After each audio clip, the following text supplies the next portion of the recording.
name is Christian Wolfertstetter, and I'm creative director at Realmforge. I'm doing mostly funny dialogues in the game and are responsible for level design, issues, and balancing. My name is Annika.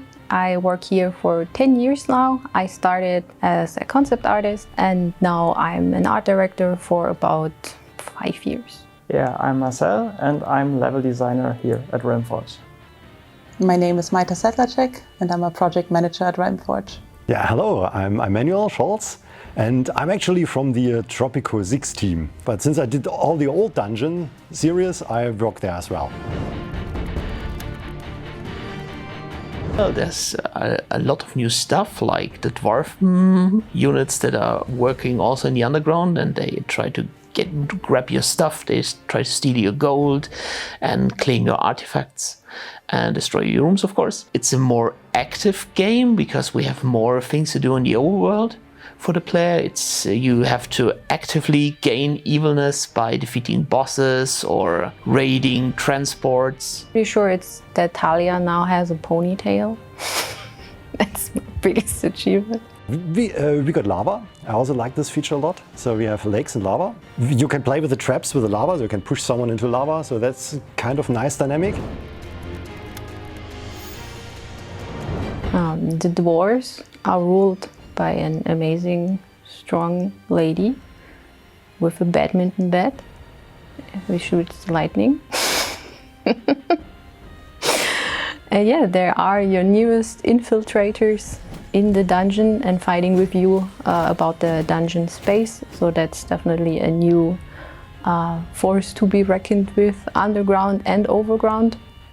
And I mean, they have a fierce goat with them, so definitely very scary.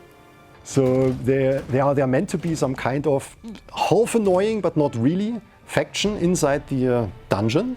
That in the sandbox game, for example, they also expand.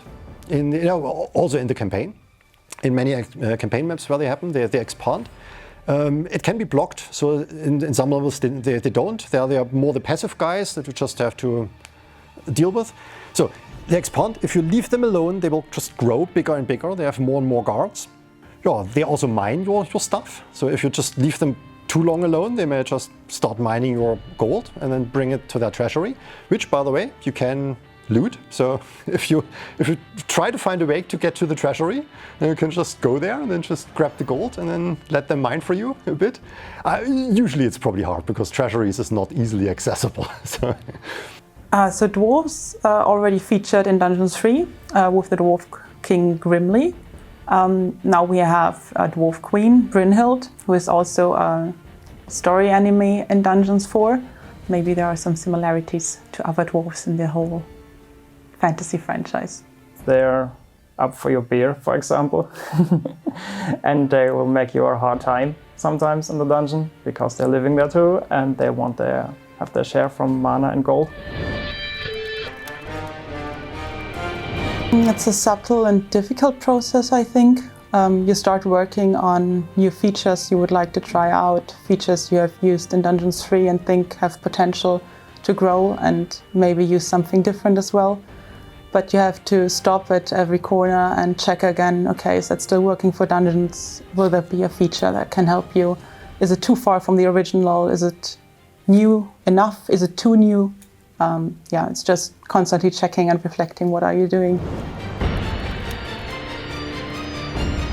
At first we grabbed everything from Dungeons 3, then beat it to death because it wasn't working with bigger dungeons and more creatures. Well, it's definitely also the size of the dungeon, getting it all kind of visible in the minimap as well, and managing, of course, the resulting amount of more creatures. Okay, there's maybe not a fact, but it was a funny bug we had a while ago when suddenly a Christmas tree always came into the dungeon and started attacking our creatures. And we didn't know what it was all about. And then it turned out that we didn't yet have an end as an enemy, so we just substituted with another asset, with a Christmas fir tree.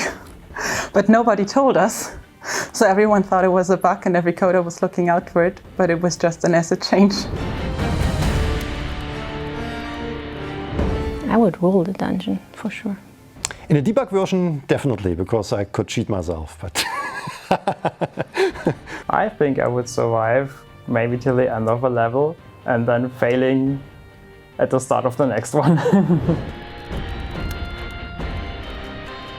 Depends mostly on the game, but I tend to be a villain. If we're talking one-dimensional, then of course evil. of course, the villain. In dungeons, it is always being the villain. Yeah. In other games, you're more the hero, and it's quite fun too. I prefer to win. Dungeons 4.